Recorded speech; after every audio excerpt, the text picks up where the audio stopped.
Shalom. Welcome. I'm Rabbi Scott with Beth Yeshua Messianic Synagogue in Fort Myers, Florida. This is our midweek Torah study.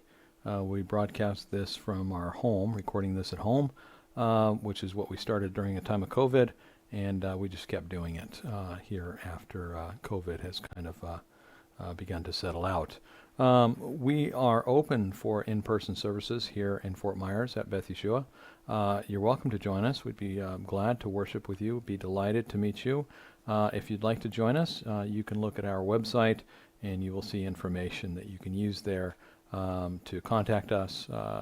Email or phone numbers are included either on the website or in the description of the video below. If you have any comments, if you want to reach out to us, my email address is listed in the description of the video below. Would be open to any conversation, any suggestion, dialogue, discussion that you might like to have. I do get emails from people from time to time. I do make it a point to try to respond to every single one, so hopefully nothing's dropped through, but would love to hear from you if you want to reach out. Lastly, for those who have joined us in supporting this ministry, I'm very, very grateful. This ministry is wholly independent, supported by your gifts and tithes and offerings. If you would like to join us in the work of the kingdom here with your financial gifts or support, we'd be grateful for that as well. You will find a link in the description of the video below where you can make your donation to Easy Tithe on our website. It's very quick, it's very simple, that's why it's called Easy Tithe. They make it very convenient. If you have any questions, please let us know. Again, just very grateful for those who have partnered with us. Without further discussion or delay, let us begin. This week's Torah portion is Mattot, tribes. It comes from Bamidbar, Numbers, chapter 30. Going through chapter 32, verse 42. We will begin this week with a summary. Moses teaches the rules and restrictions governing oaths and vows, especially the role of the father, of the husband, the father, in either upholding or annulling the vow. Bnei Israel go to war. The children of Israel go to war against Midian, the Midianites. They kill the five Midianite kings, all of them males. They also kill Bilam. Bilam is that notorious prophet from the previous Parsha. Moses is upset that women were taken as captives because they were the catalyst for the immoral behavior of the Jewish people. He rebukes the officers, and the spoils of war are counted and apportioned. The commanding officers report to Moses that there is not one casualty among the children of Israel. They bring an offering which is taken from them by Moses and Eleazar and placed in the Ohel Moed, the tent of meeting. The tribes of Gad and Reuben, who own large quantities of livestock, petition Moses to remain where they are and not to continue to cross the Jordan into Israel. They would like to stay in the land that they are. It's quite suitable for grazing land and for livestock. Moses' initial response is that this request will discourage the people of Israel, is akin to the sin of the spies. However, they assure Moses that they will first help the children of Israel wage war and conquer Israel, and only then will they go back to their homes on the eastern side of the Jordan. Moses does grant the request on their condition that they uphold their part of the deal. Fascinating. This could be the beginnings anthropologically of what later becomes Tishbe and so forth. So interesting sort of connection here. All right, let us begin and discuss this. And I want to delve into the opening here, which talks about the laws of abrogating the rash vow. A vow is a promise to do something. You're going to make a promise, so you have a promise. A vow or an oath is kind of a very similar thing. We don't use vows or oaths very much in our society, in our culture. People who swear is just swearing that they're going to do something or swearing that they believe something. is kind of something that we see occasionally in our society, but again, not real often. So we have this, Numbers 30. Let's begin chapter 30, verse 1. Bamidbar, then Moses spoke to the heads of the tribes of the people of Israel. He said, "Here is what Adonai has ordered. When a man makes a vow to Adonai or formally obligates himself by swearing an oath, he is not to break his word, but he is to do everything he said he would do." All right. Skip down to verse 4. When a woman makes a vow to Adonai, formally obligating herself. Now, bear in mind, these are from the Hebrew Bible numbering system. The English Bible has a different numbering system in this section, and so you'll find it's the same text, same words, same source text. However, you will find that the numbers are different. So in this, it looks like it's verse 4. In the English Bible, it will probably be verse 3. When a woman makes a vow to Adonai, formally obligating herself while she is a minor living in her father's house. So now we've got a woman. Skip down to verse 11. If a woman vowed in her husband's house or obligated herself with an oath. So we've got if a man does it, he needs to keep his vow. If a woman makes a vow in her father's house, or if a woman in her husband's house makes a vow. But then it has this down in verse 10. It says, the vow of a widow, however, or of a divorcee, including everything to which she is obligated herself, will stand against her. So what you see here is a couple things. You see a man has to keep his vows. A woman who's in her father's house can be relieved of her vows. A woman who's in her husband's house can be relieved of her vows. The woman who is not in a father's house or a husband's house cannot have her vows set aside. I know that in our modern aesthetic, with our sensitivity to women's rights and misogyny and etc., it's very easy to get distracted by the male-female or husband-wife categories. But I think we need to look beyond that and see what's happening here. What you have is you have two instances when a person has to keep their vow, man or woman. And then we have two instances where a woman is allowed out of her vow if the husband or the father will release her of her vow. What I want you to see is the two categories here, not of male, female, or husband-wife category, but I want you to see the two categories are those who are responsible to keep their vows and those who can be released from their vows. So there's two categories here. One category is going to be responsible to keep their vow. The other category is going to be allowed some sort of mechanism by which they don't have to keep their vow. Why is one category given a release? Why is one category given an out, get out of jail free card? And it says if their vow is rash or ignorant or unsuitable or this kind of thing. All right, that's why, because the vow might be rash, but it's more than that, obviously, because if a man makes a rash vow, he has to keep it. If a single woman, independent woman, that is, she's a divorcee or a widower, she is a widow. She is allowed, or she is required, responsible to keep her vow. So it's not just that if the vow is rash, you're allowed an out clause.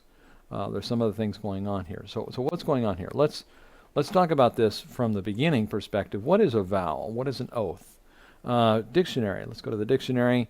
An oath is a solemn, usually formal calling upon God or a God to witness the truth of what one says, or to witness that one sincerely intends to do what one says. Or number two, it is the solemn attestation of the truth or inviolability of one's words. The witness took an oath to tell the truth in court. Something such as a promise corroborated by an oath. They were required to swear an oath of loyalty. They took the oath of office. Lastly, an irreverent or careless use of a sacred name, broadly a swear word. Synonyms: pledge, promise, troth, vow, word. Definition of a vow: solemn promise or assertion, specifically one by which a person is bound to act, a service or a condition. So now we have the oaths and vows But we also have this idea of swearing by something. And swearing by something is to invoke the divine or something or someone that is considered more reliable or more sacred than the speaker's words alone. That is, if I failed in my assertion, it would be offensive and injurious to this person because of the sacred nature of the invocation. So we have examples in modern language, like somebody could say, if he wins, I will sue him in court, so help me God. Or I swear on the grave of my mother, or I swear by all that's holy. Examples of people who are adding weight and gravity to their words by virtue of binding their words to somebody who has a greater solemnity or greater veracity or a greater power, if you will, spirituality, if you will, perhaps. And then to this, Yeshua responds with, let your yes be yes and your no be no. So what is happening here? Yeshua says, let your yes be yes and your no be no, and people would use that as a response to the whole categories of oaths and vows, that categorically the whole concept of an oath and a vow is wrong. However, we still have the essence of oaths and vows in our culture. When Yeshua said, let your yes be yes and your no be no, he was speaking contextually of do not swear by the temple or swear by the temple treasury. We still use oaths in our militaries. Here's one. I do solemnly swear that I will support and defend the Constitution of the United States against all enemies, foreign and domestic, that I will bear true faith and allegiance to the same, and I will obey the orders of the President of the United States and the orders of the officers appointed over me according to the regulations of the Uniform Code of Military Justice, so help me God. That is a current oath that is spoken in military service, so I'm led to understand with what I've read. Here's an example of a police oath. Upon my honor, I will never betray my integrity, my character, or the public trust. I will have the courage to hold myself and others accountable for our actions. I will always maintain the highest ethical standards and uphold the values of my community and the agency I serve. Interesting here with the police oath, it says on my honor, which is invoking the self-honor and invoking the integrity or the dignity of the person who's speaking, in order to add weight or credibility to what he's speaking, which is the essence of swearing by, but it's almost as if swearing by one's own honor, swearing by one's own self. Of course, Yeshua was dealing with this statement, I swear by the temple, or I swear by the treasury of the temple that I will do this thing, adding weight and credibility. Another aspect of this idea of oaths and vows is that it can have the effect of increasing the speaker's own confidence that they will be faithful to complete the statement that is being expressed. In other words, if I say, I swear by all that's holy, I will do this thing, there's a sense in which I am exhorting myself to do it. There's a sense in which I'm holding my own feet to the fire. I swear by all that's holy, I'm going to make this happen. It's almost like I'm ginning up resolve in myself.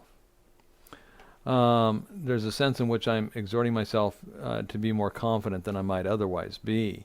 Or there's a sense in which I am removing some of my self-doubt. Okay. And we see this in various places. All right, other oaths in our society. How about this one? I will betroth you to me in kindness, which is quoted in a traditional Jewish wedding. Or even this one, Dad, will you make it to my baseball game, or will you come to my recital, followed by, yes, I promise, I will be at your recital, or I will make it to the game. So we have oaths and vows, the essence of assurance that you'll be faithful to do something. And so, on the one hand, yes, we have this example in the Torah, which would seem to be a place where we would abrogate vows and oaths. It gives us the out clause. And so what's really happening here? And then we have Yeshua's statement, let your yes be yes and your no be no. Let's go through two examples of vows in Scripture, if we can, please. The first one we're going to talk about is a fellow named Yiftach, or Jephthah. And this comes out of Judges chapter 11. Yiftach was the son of a prostitute, He was driven out from his father's home by the other sons of his father. He was disinherited. And he was, if that's not all bad, he was also from Gilad. Remember Gilad, where Elijah the Tishbe came from Gilad. And the legend of some of the people from Gilad was they were tough hombres. They were hardened men. They lived a hard life. Okay. And that was just kind of the cultural legend of the time. So let's look at this Judges, this account about Yiftach, also called Jephthah in English translations. From Judges chapter 11, verse 29, after introducing the story of Jephthah, it says in verse 29, Then the Spirit of Adonai came upon Yiftach, and he passed through Gilad and Manasseh, on through Mitzpeh of Gilad, and from there over to the people of Ammon. Yiftach made a vow to Adonai, If you will hand the people of Ammon over to me, then whatever comes out of the doors of my house to meet me when I return in peace from the people of Ammon will belong to Adonai. I will sacrifice it as a burnt offering. So Yiftach crossed over to fight the people of Ammon, and Adonai handed them over to him. He killed them from Aroer until he reached Minit, 20 cities, all the way to Avel Karamim. It was a massacre. So the people of Ammon were defeated before the people of Israel by Yiftach's hand. As Yiftach was returning to his house in Mitzpah, his daughter came dancing out to meet him with tambourines. She was his only child. He had no other son or daughter. When he saw her, he tore his clothes and said, "Oh no, my daughter, you're breaking my heart. Why must you be the cause of such pain to me? I made a vow to Adonai, and I can't go back on my word." She says to him, "Father, you made a vow to Adonai, so do whatever you said you would do to me." So what does this look like? It looks like at this point that we're getting into some sort of child sacrifice, that he promised to make a sacrifice of a burnt offering of his whatever came out of his house first, and sure enough, it was a daughter, his only child, no son, and so he has promised to sacrifice this, and she says, "Oh my father, you made a vow, so you must do whatever you said you would do." Okay.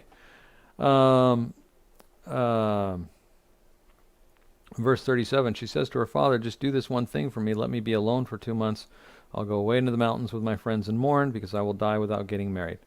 "You may go," he answered, and he sent her away for 2 months. So she's going to die, and she's not going to get married, is what seems to be said here. She leaves, she and her friends, and they mourned in the mountains that she would die unmarried. After 2 months she returned to her father, and he did with her what he had vowed. She had remained a virgin. Okay.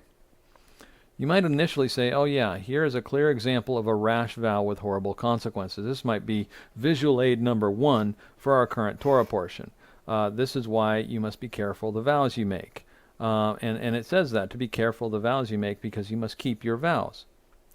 And we would say this. We would say that Yiftach is a foolish man who, what did he do? He seems to have gambled and lost horribly. But look at Hebrews 11. Hebrews 11, chapter 11, verse 32. What more should I say? There isn't time to speak of Gideon, Barak, Shimshon, Yiftach, David, Shemuel, and the prophets, who through trusting conquered kingdoms, worked righteousness, received what was promised, shut the mouths of lions, quenched the power of the fire, escaped the edge of the sword, had their weakness turned to strength, grew mighty in battle, and routed foreign armies. What did Yiftach do? He routed foreign armies. He had weakness turned to strength. He escaped the edge of the sword. He grew mighty in battle. He did all these things.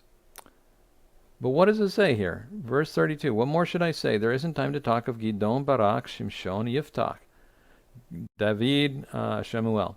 So we're talking about Gideon, Barak, Shimshon, Samson, Yiftach, Jephthah, David, and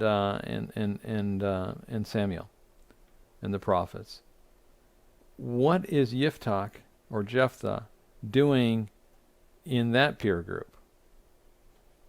How is it that these worked righteousness and received what was promised?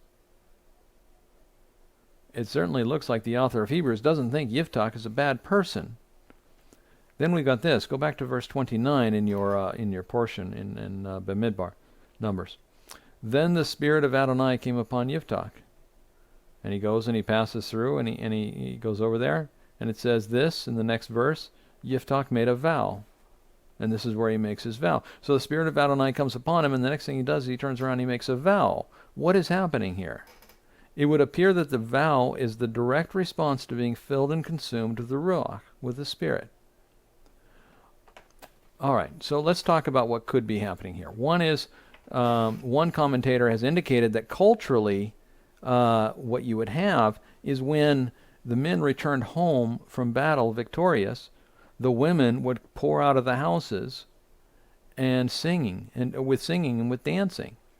That when the men came home triumphantly, the women would come out with singing and dancing. What happened? Yiftach's daughter comes out with what? A tambourine to sing and dance because her father was victorious. Certainly Jephthah would have expected one of the women, perhaps his daughter, perhaps other, would have expected one of the women of his house to come out. When he says, whatever comes out, I will sacrifice as a burnt offering. Whatever comes out of the doors of my house to meet me when I return in peace. What was he thinking? It would be a dog, a favorite dog that would bound out to meet him? Would it be a bull or a sheep or a goat that he could sacrifice? No, of course. It was going to be a person. It was going to be one of his servants or one of his helpers or one of his family. All right. Let's look at this. Verse 31 in the Hebrew, Asher yatzeh midaltei beti. Whatever comes out of the doors of my house, vehaya la Adonai. I will give to Adonai, veha alitihu, olah. I will offer it as an olah offering. Olah. What is the olah offering? The olah offering is what's called the burnt offering. But what's interesting is, what is the burnt offering? The burnt offering, remember there's three kinds of offerings. Let's start with the shlamim offering, which is the peace offering. The peace offering, if you remember specifically, is something that is shared between the priest and the person who brings the offering. And in fact, in some cases, they bring their family and their friends, they bring the poor, they bring the Levite. Everybody comes and they get a share of the shlamim offering. They get a share of this, and he passes some around. That's the shlamim, or the peace offering. The second is the chatat, the sin offering. Sin offering, the priest eats a portion of, and the rest of it gets burnt up on the altar. And the third is the olah offering. The olah offering, the priest doesn't eat it. The person giving it doesn't eat any of the offering. It all gets consumed. It all gets burnt up. It all goes up in smoke on the altar to Adonai. So what we have here is when it's saying, I will surely sacrifice it, I will surely offer it to Adonai as an olah, it's speaking of the burnt offering. It's speaking of something that's given entirely up, with no portion reserved unto myself. It says this, she and her friends, going back to verse 38 from the Parsha, she and her friends, and they mourned in the mountains that she would die unmarried. Oh, well, what does that mean? Does that mean she's going to be sacrificed here when she gets back? After 2 months, she returned to her father, and he did with her what he had vowed, which was what? It means offer her as an olah offering. And she remained a virgin. Now, one of the ways to interpret this is that she remained a virgin up until he took her life, and that's the way many people would look at this. But actually, I think a better understanding of this, because he didn't take her life, is that she was an olah offering. Her entire life was given up to Adonai.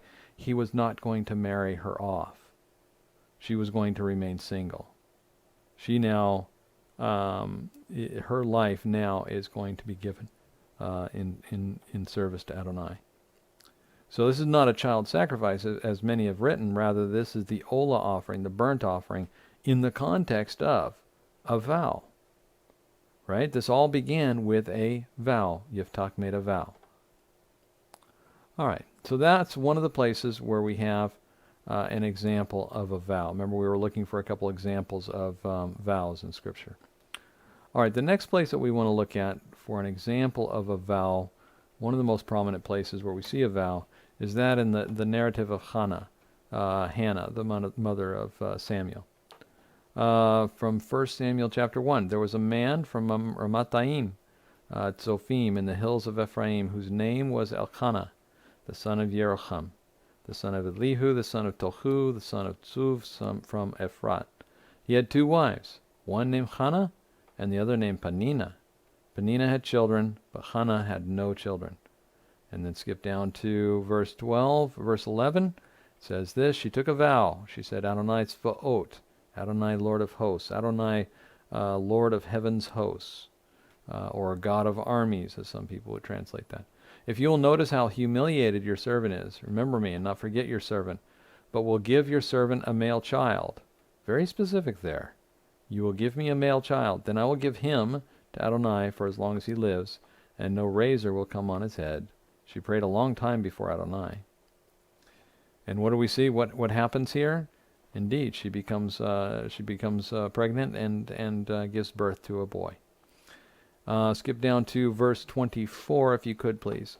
After weaning him, she took him up with her, along with 3 young bulls, a bushel of flour, a skin of wine, brought him to the house of Adonai in Shiloh. This is when the Mishkan, the tabernacle, was in Shiloh. Even though he was just a child, after the bull had been slaughtered, the child was brought to Eli, and praying to Adonai, I prayed for this child, and Adonai has granted the request I asked of him. Therefore I too have loaned him to Adonai. As long as he lives, he is on loan to Adonai. And he prostrated himself there before Adonai. That is, Samuel did that. So, while it may be simple to consider these two accounts, the account of Jephthah, and the account of Hannah, as opposites or contrasts, that it may be simple to consider Jephthah as a negative example of a rash vow which has terrible consequences. But I would submit to you that perhaps this example of Jephthah and this example of Hannah are offered as complementary to each other. And we see that just in kind of the template that each follows the other. I could spend some time on this, breaking this down, but it's a good exercise to pull out the contrasts and pull out the similarities, and you see one almost working as a complement to the other. Let me suggest this, that actually these are two very good examples of vows that ended up with the best consequences. Okay. What does it say? I will pay my vows to the Lord, and oh, may it be in the presence of his people. A vow is not something to get out of. A vow is something to be kept with delight, if you can. Returning to our portion, we have this idea of a rash vow, which may inflict harm if it is kept. I mean, there are rash vows, but allowed to be released because the vow maker is not entirely stable in their thinking or rashly, like we're speaking. The passage serves to speak of the difference, not specifically the difference between men versus women, but rather a difference of a reliable vow maker versus a rash vow maker. It has nothing to do with men or women in this. I'm just asking you to consider it and ignore that, but consider it from the perspective of, let's compare and contrast a reliable vow maker, somebody who's going to make a vow, and what would that be? Somebody who has resolve and resource. In other words, I can't make a vow to give $1 million to charity next year. Unfortunately, that's beyond my reach. That would be rash. I don't have the resources. Likewise, I may decide that I want to give some money to that person, the homeless person that lives down the street or something like this. I may want to give some money to that, but without resolve, that vow becomes a rash vow because I don't have the resolve to do it. I don't really care, apparently. Or if I made this is a good one. We can all relate to this one. I made a vow to fast, and then what happened? I broke my fast. I didn't have the resolve. I had the resources. Resources, just denying myself food. That's an easy one. But I didn't have the resolve to do it. And that's what we struggle with in the human side of this equation. We struggle with resolve and resource in order to keep our vows. All right. A rash vow is one perhaps you don't have the capacity to keep, or that to keep it would do damage to the wrong person. In other words, if I keep this vow, it's a rash vow, and I keep it, I'm going to do unnecessary damage to somebody else. And all these examples of a rash vow is one that wisdom says, yeah, there needs to be an out clause. Somehow we have to relieve people of doing something stupid just because they promised to do something stupid, and so forth. And I'm speaking rather flippantly, but of this whole area of rash vows. And that is what is being spoken about in part here in the text. But be prepared to look a little deeper. There's more here. Let me start with this. Who is the original oath keeper? Who is the one who keeps oaths and vows? Consider Adonai. Consider some of Adonai's vows, his covenant with Noah. As for me, Adonai says in verse 8 of chapter 9, Bereshit, as for me, I am establishing my covenant with you. I will establish my covenant with you that I will never again will all living beings be destroyed by the waters of the flood. Adonai is making a vow. As for me, he says, speaking of himself, here's the sign of the covenant I'm making with you. I'm putting my rainbow in the cloud. Why was the rainbow necessary? Who does the rainbow witness to? Most people would say the rainbow witnesses to us. It's our sign. It's the sign is there for us. But it's also a sign of the covenant. The covenant is established in part by that sign, by that rainbow. And so it serves its purpose to remind both parties of that. You may say that Adonai never forgets, but then we have examples of things being called to mind. So we remind him, and he is reminded by the rainbow, and we are reminded by the rainbow, both equal parties to this covenant. We're not equal, I understand that, but in the terms of the covenant, we both stand as entities to the covenant. We both stand as peers in the covenant. There's a sense of equality there in the covenant, and that's part of the grace of Adonai, that he makes a covenant with us. He doesn't have to. Have you ever thought that? Adonai makes a covenant with us, and he doesn't have to make covenants with us. He could just do what he wants to do and establish what he wants to do, but instead he enters into this sort of covenant with us, which is a very sacred space. Again, the whole idea of the covenant is very similar to the most holy place, the tabernacle, where our presence went in and his presence goes in, and we intermingle there, we commune there with him. And so, yeah, in a sense, a covenant is two kind of peer parties coming together into a shared space, just like the Garden of Eden, just like the most holy place in the Mishkan. Okay. So this is an example of an oath that is kept. Other oaths that are kept, or vows that Adonai makes. Abraham, Jacob, Isaac. Adonai makes these promises. Here's one. He makes a promise with Jacob. When Jacob is getting ready to go down into Egypt, Jacob has a prophetic sense of what's going to happen to Israel when they go down into Egypt.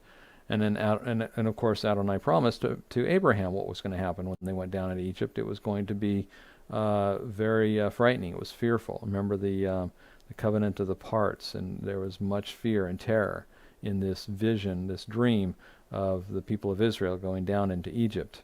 But Adonai says this. Let's go to Bereshit chapter 46, Genesis, looking at about verse 1.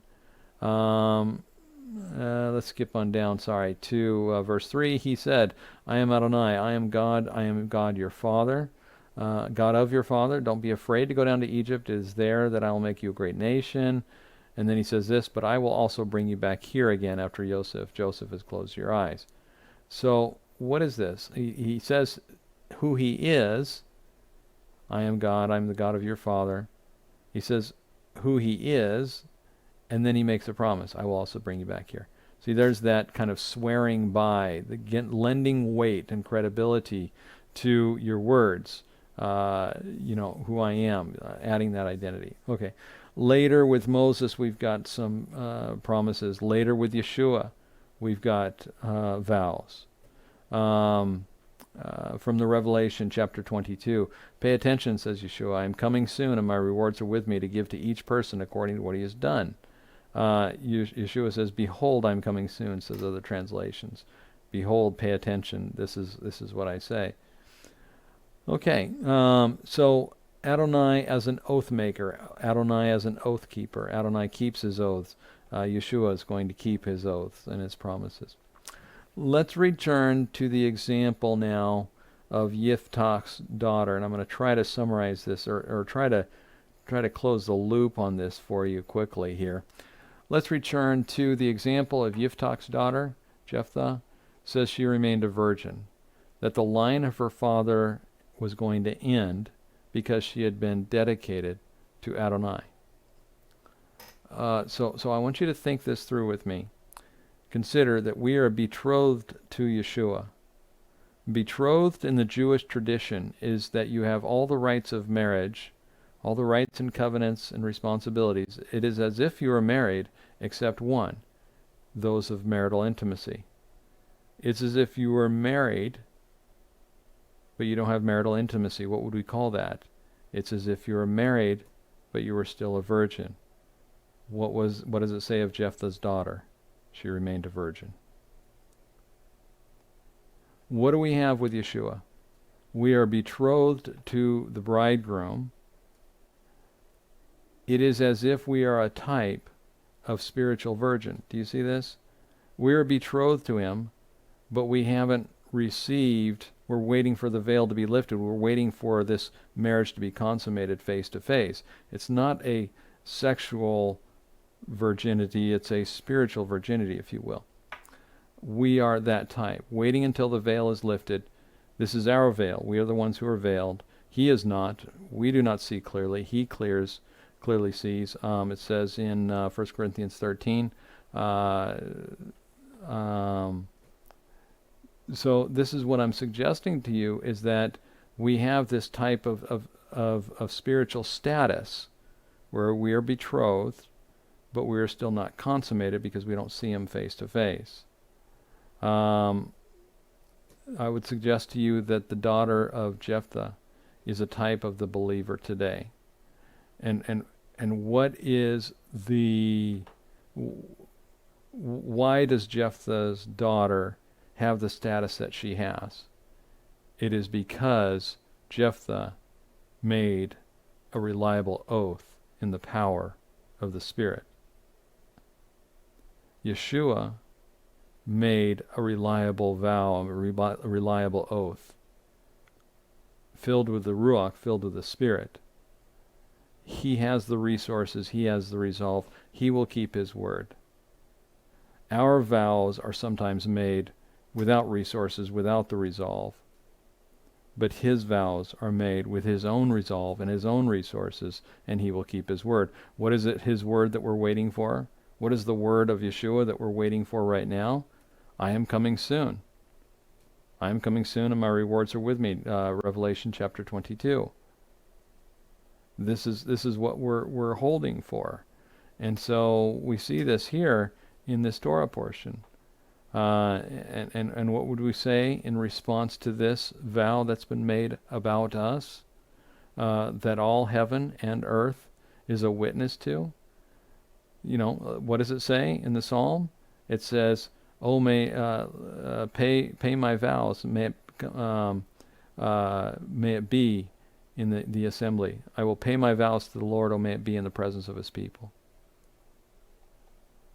Yeshua is going to pay his vows, complete his vows, in the presence, the assembly of the people as witnesses. Who are the witnesses to this vow of Yeshua? It is all the hosts in heaven. Remember, he calls himself the captain of heaven's hosts. He will keep his word. He will return.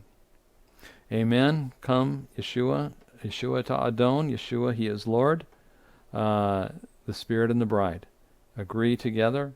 The Spirit and the bride say, Amen. Come, Yeshua. Thank you for that this week. Enjoyable discussions always. If you have any questions or comments on this, then by all means would love the dialogue and discussion. It's really, really a delight for me. Look forward to hearing from you. Thank you all for your support once again, and perhaps we'll see you on Shabbat.